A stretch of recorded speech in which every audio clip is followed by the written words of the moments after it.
Hey everyone, welcome back to AI with Pallavi.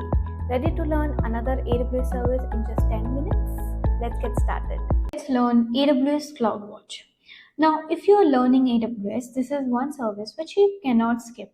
And actually, AWS will also not let you skip this because this is integrated by almost all the services you see within AWS. And this is the observability service which helps you to track, monitor, log the inputs, outputs, and details related to your AWS service. So let's look at what exactly this AWS CloudWatch service is. So this is the full picture. In AWS CloudWatch, there are multiple things. There are metrics which you can have. There are log groups which you can create. There are alarms which you can create, right? Also, if you want to view all of these together, you can create dashboards. You also have EventBridge integrations there. Let's say if any of the metrics, logs, or alarms change, you can trigger events for your infrastructure change. Or you want to send email whenever your EC2 instances cost is high, or overall there is a billing alert. Everything is managed via AWS CloudWatch itself. So that is the reason I'm saying that this is one of the most critical service, and sometimes this is underused, or this does not get the enough attention which it should get.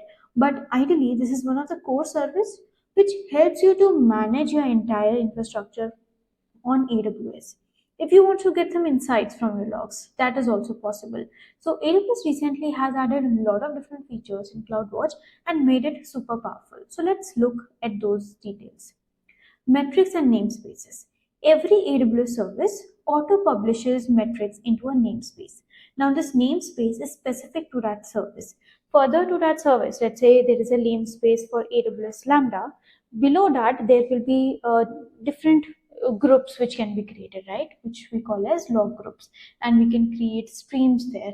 For example, for a specific Lambda function, for a specific API gateway, for a specific EC2 instance, you can create these log groups. Then you can create alarms. Alarms super helpful. So there are multiple services which are dependent on alarms itself. For example, auto scaling. If the CPU utilization becomes high, you would like to create new instances, then how they get to know is via alarms. You can create dashboards for viewing your entire AWS infrastructure per region, or let's say if based on per service, per account, all those things. And yeah, the best part is CloudWatch can be extended to multi-account monitoring as well. So I'll show the details regarding that also. Then EventBridge rules, super useful if you want to react to any state changes. Logs Insight is also log querying. So this is very useful feature where you can actually query the logs.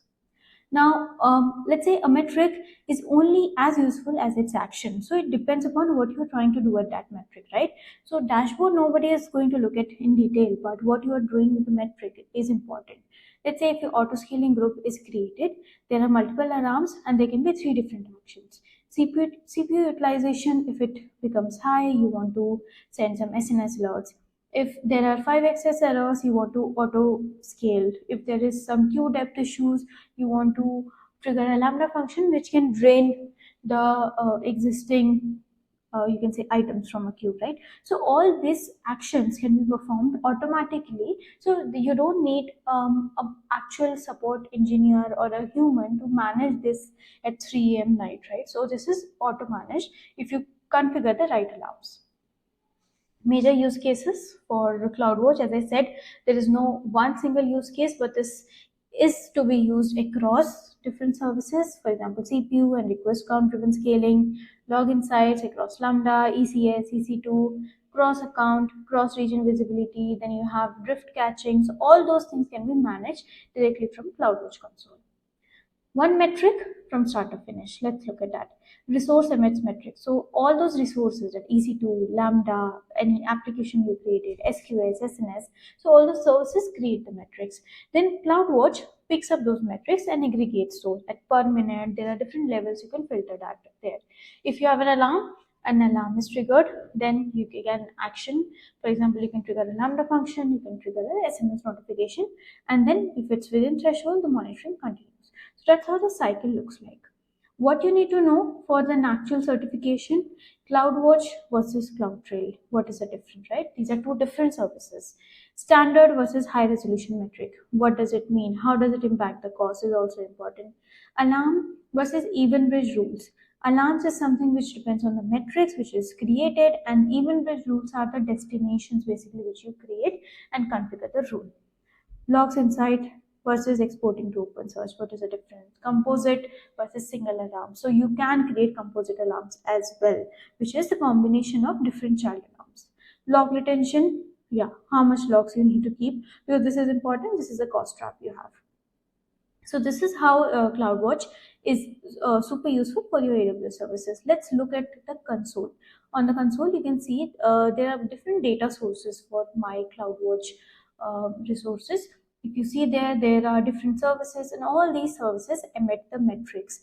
Now, one key thing which I want to show is that you can analyze your cost on CloudWatch. You can create dashboards. So all these different things is an example of how a CloudWatch alarms and dashboards look like. Then you can also have dashboards here. You can create the dashboard directly. You can create the alarms. While creating the alarm, you can see that there are metrics, logs, and alarms, like combining the alarms, right? Composite alarms, or you want to choose the data source as metrics, classic metric, or you want to define specific metric queries or the logs. So all this is how you can create CloudWatch alarms. There is also something as GenAI observability, super useful, which you can use. For example, model invocation, Bedrock Agent Core. If you want to configure observability there, you can do that. There is infrastructure monitoring, which is also very useful, like container insights, database insights, Lambda insights. This can be a question like which all kind of insights you actually need, right? Or you have in CloudWatch. This is super evolving, so do check the recent documentation as well for this. Then you have network monitoring tools like flow monitors, internet monitors, synthetic monitors.